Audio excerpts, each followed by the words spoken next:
So, as someone who makes a non-zero portion of her living talking about anime and manga on the internet, it can often feel like more of a risk than it's worth to take a chance on something that doesn't have a built-in audience. At this point, just about every piece of art I consume is for a video in some way, shape, or form, and more obscure works just don't perform as well. However, I recently stumbled across a manga I'd never heard of that caught my eye. From what I gleaned from a single machine-translated tweet, it had a cute premise, so I figured I'd give it a shot. Sure, it seemed maybe a little fan-servicey, but that kind of thing doesn't really bother me. Why not make it a winding down before bed each night read? Ookumo-chan Flashback is the story of Suzuki Minoru, a first-year high school student, and his single mom, the acclaimed mangaka Ookumo Aya. Minoru, upon entering high school, has started having memories from his deceased father's time as a student, onset by experiences, locations, or objects that held significance in his dad's life. Because his mom is a mangaka, the intricate backgrounds become an I Spy for second-generation otaku paraphernalia, alum here, a tokusatsu hero there. As such, some of Minoru's flashbacks are the result of coming into contact with media his mom and dad grew up with. In this regard, it's in part a story about how cultural artifacts can be a powerful way of passing down memories between generations, and connecting to relatives who aren't with us anymore. It's cute. And honestly, so is Minoru's mom. She's got that perfect out-of-touch nerdy quality to her. She gets excited to take her son out to places like Nakano Broadway on her rare days off, rattling off facts about all the different vintage manga and science fiction films in the store's display.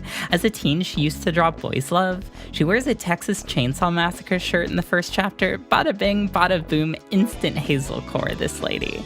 It's hard to point to many manga that focus heavily on women in their 30s, let alone ones that are allowed to express investment in subcultures, so her presence in the series is really refreshing. And yeah, the manga's author clearly has priorities set on certain aspects of Aya's appeal, but so be it, whatever, we're all adults here, hopefully.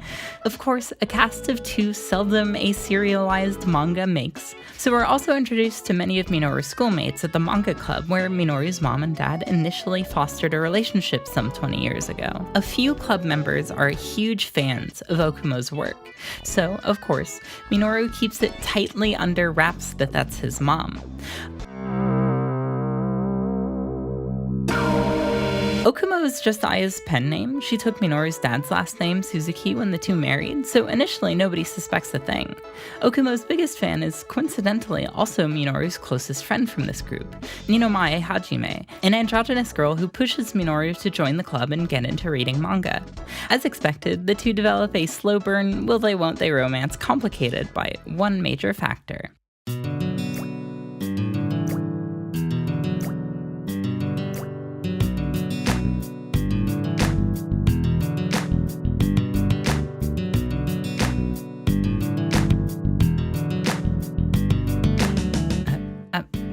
What's this doing here? I'm putting my patrons this early in the video? Yeah, I mean, why not? Thanks, y'all, as always. I really appreciate the support. Wait, why does it say that? Yeah, uh-oh, here it comes. Complicate your love life with this one weird trick.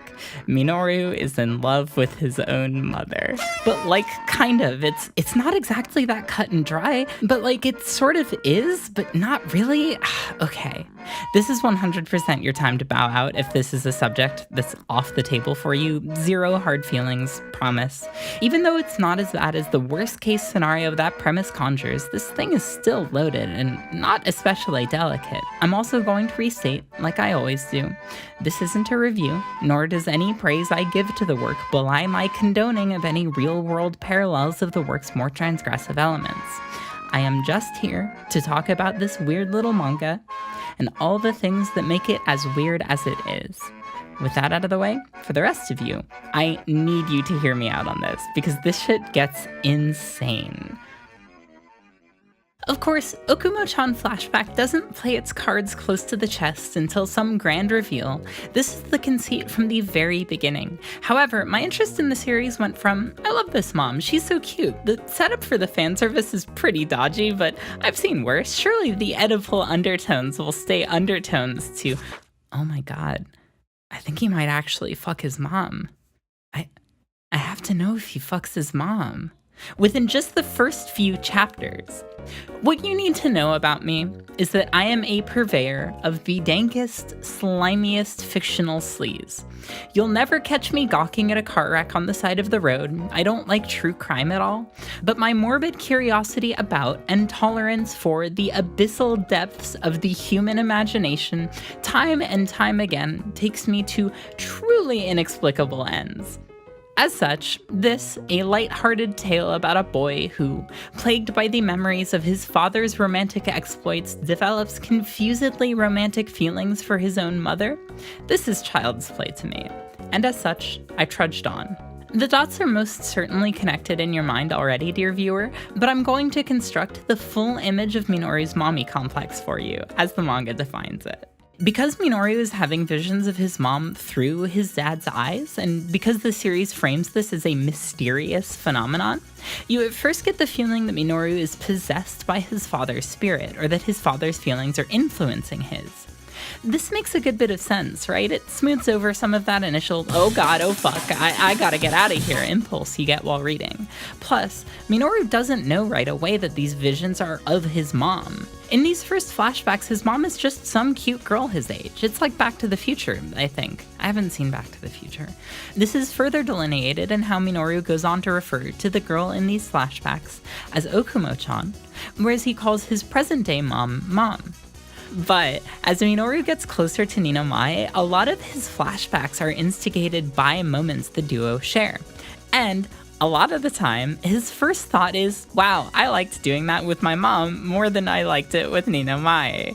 Which is probably at least in part because Minoru has so much difficulty accepting his feelings for Ninomiya, right? It might be easier for him to rationalize this by saying, well, yeah, I like spending time with my mom because she's my mom and I love my mom. But with any other real girl my age, people might think we're dating. That's a commitment. But Minoru has, according to Aya, always been a mom-con, even before his dad died, as evidenced by several scenes from his youth that, in isolation, would probably just be normal little boy stuff, but woven together and framed within the rest of the series are painted in a different light. This would explain why, every now and again, Minoru has a Freudian slip when talking to or about Ninomiya, calling her mom. If this were his ghost dad's influence, he would have slipped up and said Ookumo or Aya. The manga never fully follows up on this thread, nor does it ever follow up on a scene from when Minoru was 10, where Aya and her editor Umi briefly see him as his own father. And god damn it, at a certain point, I started to realize the manga wasn't dropping clues about the mystery behind Minoru's flashbacks. No, it was painting a very full and earnestly nuanced picture of the cocktail of grief, growth, and loss the Suzukis experienced at this multiplicitously formative time, through all the small, often contradictory forms they take. The most uncomfortable form of which being that Aya doesn't really discourage Minoru's behavior, occasionally commenting on how much Minoru looks like his father, prioritizing him over romantic prospects. I will say this. For as fanservice heavy and fucking weird as this series can be, nothing explicitly sexual or romantic ever happens between Minoru and his mom. I know, the bar is too low. Funnily, I feel like you can pinpoint the exact moment an editor must have said, yeah, okay, this ass stuff is fine and all, but you really need to plus up everyone's cup sizes. The tits should always be the main attraction. That being said, what doesn't stop being weird is that because this is an ecchi manga, there's an implied expectation that we see the world through Minoru's eyes. Sometimes through Minoru's dad's eyes, through Minoru's eyes, but always through Minoru's eyes. And that we're supposed to like what we see. But it's like, you can't have it both ways. Fine, present to me the MILF agenda. Personally, I can't wait to be MILF passing. I'm already getting gray hairs, my back is all fucked up, I have a horrible caffeine addiction and a slurry of miscellaneous health problems typically associated with people in their 40s. I'm well on my way. You're preaching to the choir here. right up until you present it to me through the eyes of fucking Little Tyke's edifice. Is it wish fulfillment? Is the fact that this ass is attached to the protagonist's mom supposed to be a heightening factor? Is the ass supposed to be a detached entity? Ugh, you can't do this to me. She's wearing a Fratwood Monsters shirt. Please, I'm begging you, cut this shit out so I can. Oh my god, and a chicken shirt? You're killing me. Aya's manga is a high school romance, so there's a good handful of chapters where she inserts herself into a teenage role, either for context or for reference photos. And of course, this leads to exactly what you'd think, which in turn leads to more connections and confusion in Minoru's weird little brain. These chapters tend to drag pacing down pretty heavily since they wind up being so formulaic. Usually no more than excuses to show Aya's ass in different contexts. With all these chapters about Aya needing to get reference photos of herself to draw better asses for her manga, I couldn't help but question where the presumed reference photos the author of this very little manga was using were coming from.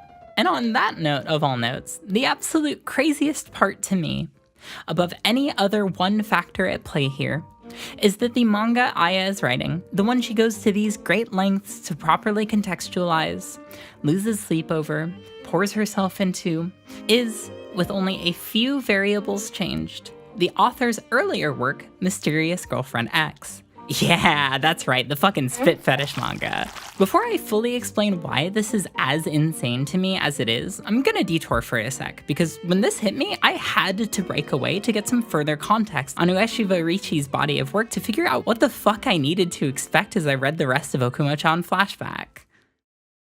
Just go fuck yourself. Ueshiba's first serialized manga, Discommunication, is, from what I read, a surprisingly sweet offbeat romance following a girl who finds herself inexplicably drawn to a weird boy with an affinity for the occult. I only read the first volume, that's all I could find on manga website. But I really enjoyed it. Very simple, very early 90s characters and ultra detailed environments is a style I will never get enough of. And Matsubue's house, an abandoned building overflowing with ceremonial objects and folkloric paraphernalia, makes for the platonic ideal.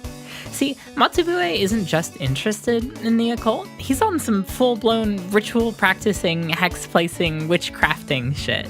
These behaviors mark the rhythm of the series, with many of the chapters culminating in ambiguously non-secular experiments he drags his girlfriend into. Usually, these are to show her a variety of lofty, metaphysical out-of-body sensations. In this, discommunication is undeniably jarring, but deliberately so. Matsubue tastes Togawa's tears and asks to clean her ears in like the first few pages, and given this guy's other works, I was preparing to draft a Totally Spies-style fetish compendium. Like, those 100% come off as deeply perverse, until you think about it. Then it's like, sure, Matsubue plays it off like, yeah, I'm just curious about the sensation, but these things, even the supernatural happenings, are often very caring and intimate in nature. This is reflected too in an early chapter where Togawa reconnects with a middle school crush, which highlights how nice it is that Matsubue accepts her for who she is unquestioningly. That, though unconventional, their relationship is mutual. Like I said, this is based off the first volume. From what I could glean though, it seems like, unfortunately, the series goes completely off the rails at a certain point, because the sequel series, Discommunication Spirit World, opens with a schoolgirl transforming herself into a lingerie-clad adult to kiss Matsubue, only for him to turn into a fucking Beetlejuice gag to stop her, which, if that sounds weird...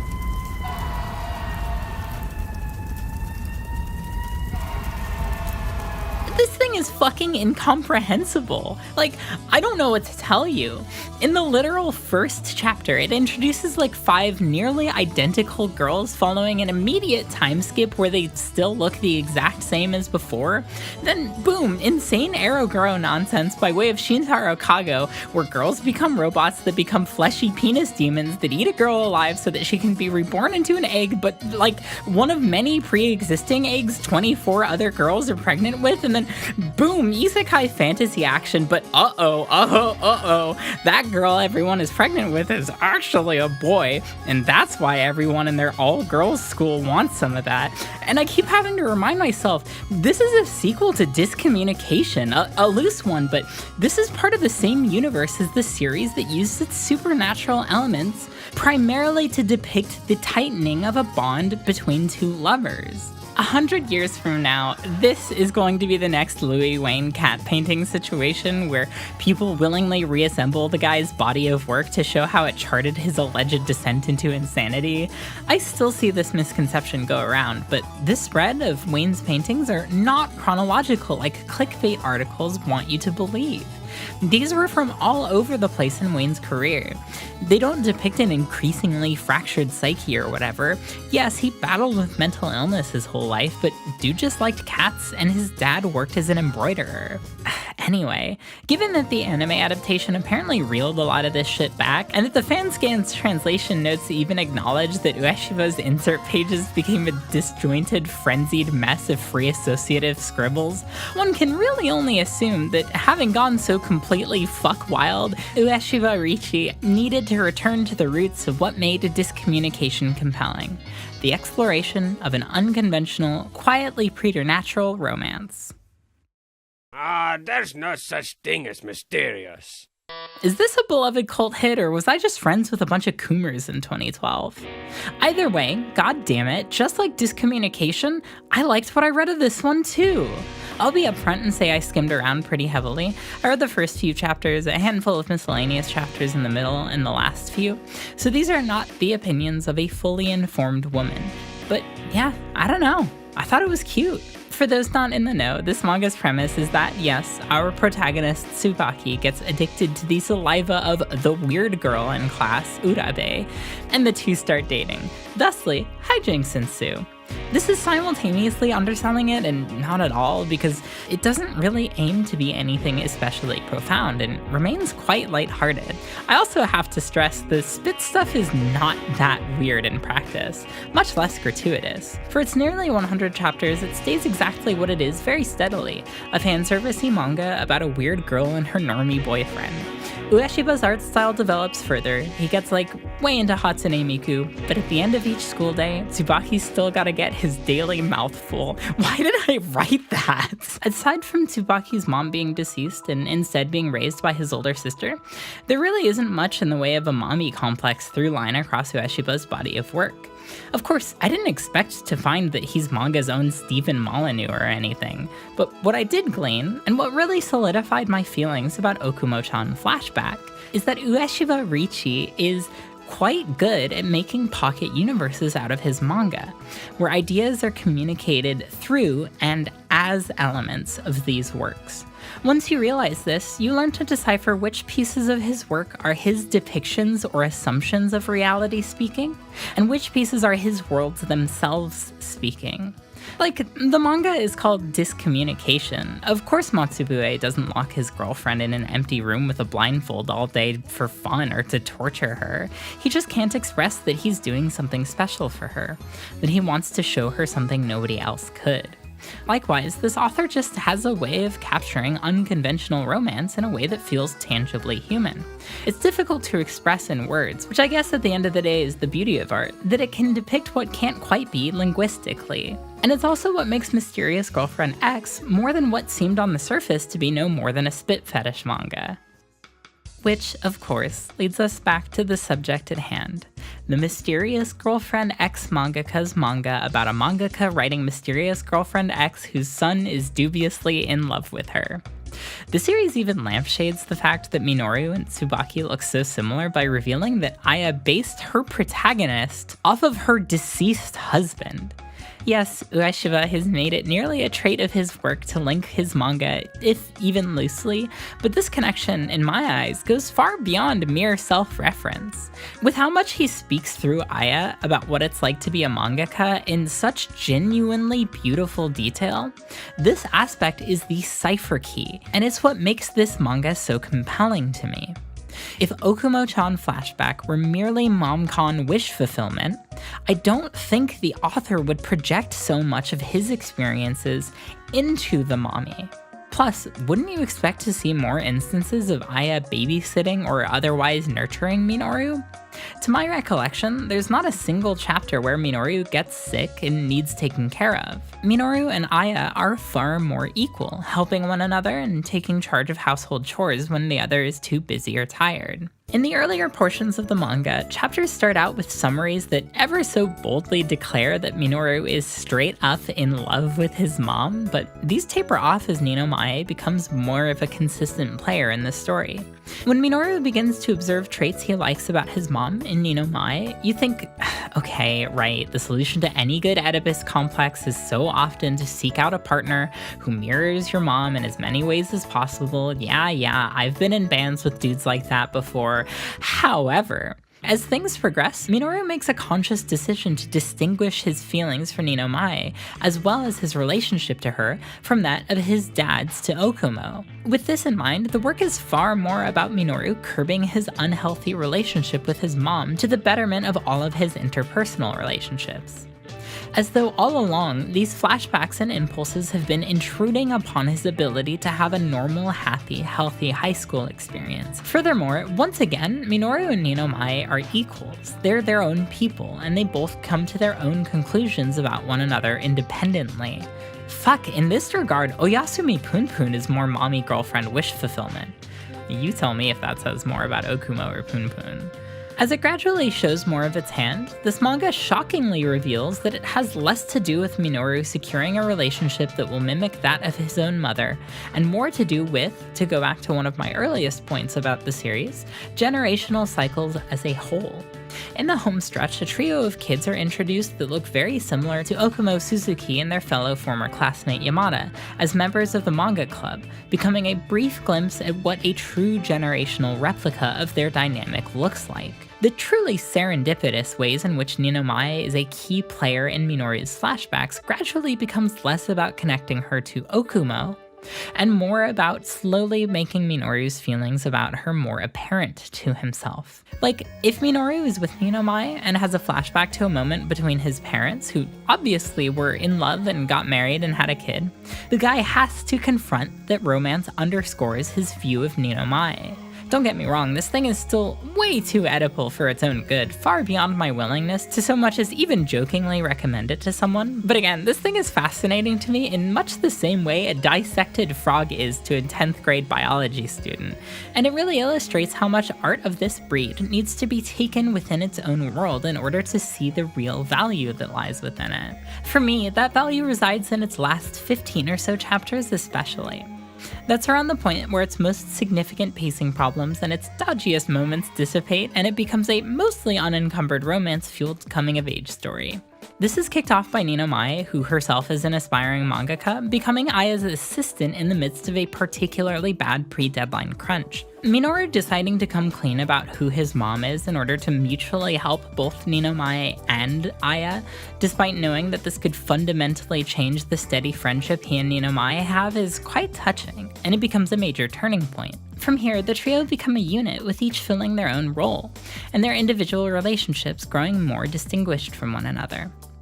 Aya and Ninomiya's relationship is particularly cute. You can see that Aya admires Ninomiya's talent and proactivity at her young age. Meanwhile, Ninomiya grows healthily less starstruck with her favorite mangaka, instead seeing her as a mentor and as a friend. Minoru and Ninomiya are a hell of a duo, I can't overstate that. It's not super common you see a story like this feature a love interest who looks nearly exactly as boyish as the protagonist. And beyond aesthetics, the blossoming of their relationship usurped the more alarming will they won't they as the main reason I was sticking with the manga. I think this is helped especially by the manga's length. At fewer than 35 chapters, progress is always being made. Minoru starts the series as a maladjusted, emotionally constipated, frustrated young boy, but across his high school experience, he comes into his own and becomes a likable young man with healthy desires. Originally, in reading Ookumo-chan Flashback, I thought it a golden opportunity to investigate just why mommy complexes seem to so often underscore this kind of media, but in doing some cursory research, I realized, man, it is not my place to speculate on the psychosexual trends of an entire country. I've got my hands full keeping the media as framing device shtick to the purely anthropological and epistemological as is. It's difficult to find resources on the subject that don't delve deep into Freudian analysis. Oops! But for once, I actually don't think it's all that deep. It doesn't take dialectics on how the child symbolizes the mother as the phallocentric object, thus transcending the role of mere survival, to realize that we all just want to feel unconditionally comforted, loved, and protected in a cruel world that so often feels impossible to understand. That the last time many of us felt like we could count on unconditional love was in our childhoods, protected by our parents, and that for some, this births an arguably pathological yearning to return to the simulacrum of that time. Of course, it's unreasonable and unhealthy to project that subconscious desire onto others, and likewise with letting it dictate the partners you seek out, nor is it a meaningful solution. It's something that should probably be curbed. Rather, trite and without a doubt oversimplified though it may sound, if we all just try to be our own person and be the best version of that person we can be, to navigate life viewing others as their own people and treating them with as much empathy as we can, I don't know, maybe we'll be alright.